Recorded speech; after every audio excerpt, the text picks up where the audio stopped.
Se fue septiembre y podríamos decir que es un mes con muchas fechas relacionadas con la educación.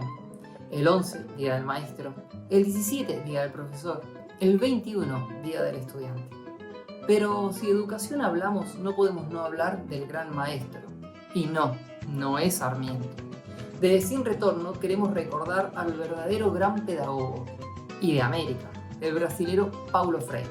Acá te contamos algunos aspectos de su vida y rescatamos su pensamiento que sigue teniendo gran actualidad.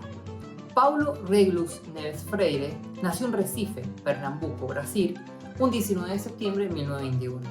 Hijo de una familia de clase baja, será formado en principios cristianos y se graduará en Derecho, pero nunca ejercerá. Será, en cambio, la educación la llamada a marcar su camino.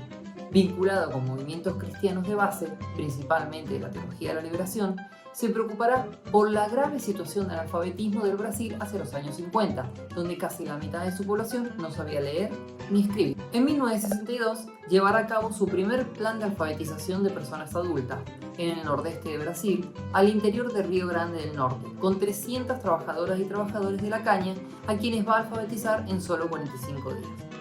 Freire va a estar muy preocupado por el analfabetismo y va a considerar que el Brasil no se desarrolla por ese motivo, porque la educación que se brindaba era lo que él va a llamar una educación bancaria.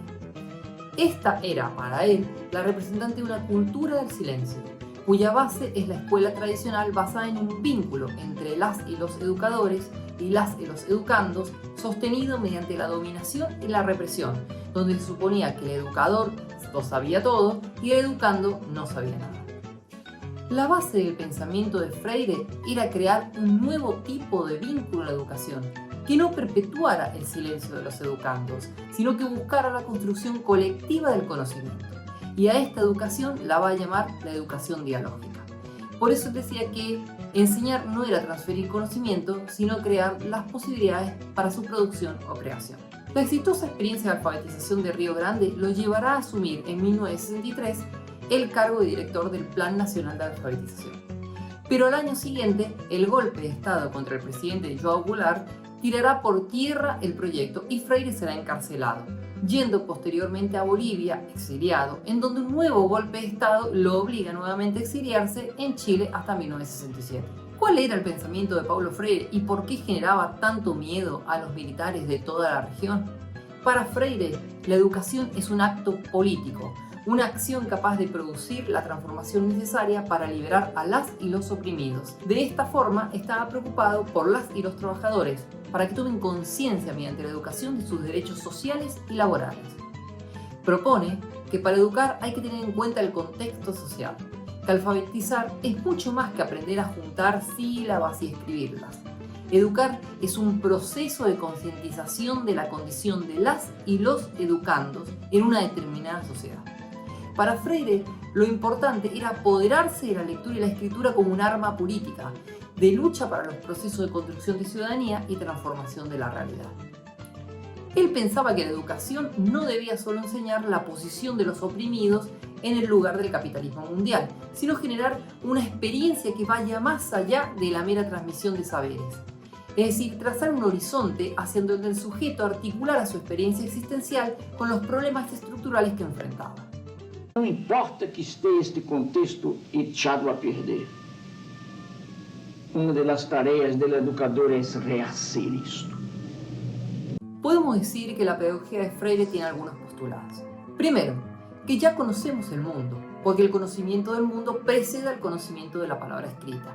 De esta forma, él combate la idea de que existan personas ignorantes que no conozcan nada. Por eso decía que todos nosotros sabemos algo, todos nosotros ignoramos algo y por eso aprendemos siempre.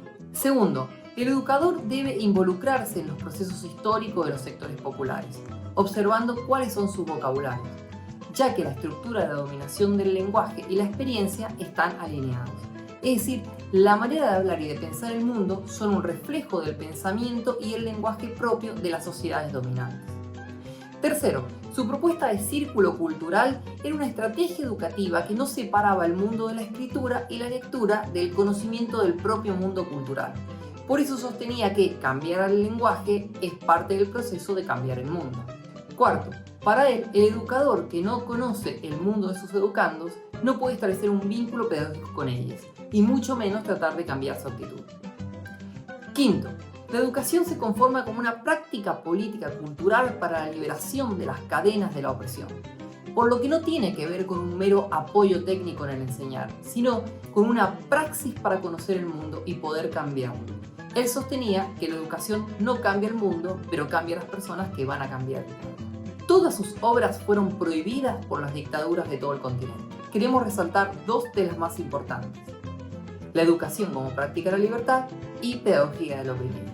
Esta última es una obra fundamental porque aporta las herramientas para la organización política de los sectores sociales dominados y hace hincapié en la estrategia de trabajo revolucionario con los y las oprimidos y no para ellos. En 1967 va a viajar a los Estados Unidos y va a trabajar como profesor invitado en Harvard. Hacia 1970 viaja a Ginebra para asesorar en planes de educación y luego va al África a desarrollar una obra de alfabetización. Recién en 1980 va a poder volver a su Brasil y asume en Sao Paulo como secretario de Educación de la municipalidad de la mano del Partido de los Trabajadores, que va a llegar al poder a través de un frente político. Pero, a pesar de su prestigio y apoyo popular, las presiones de la burguesía, la oposición política y la prensa escrita conservadora lo llevan a renunciar a su cargo. Hasta su muerte, el 2 de mayo de 1997, a los 75 años, seguirá haciendo su labor educativa.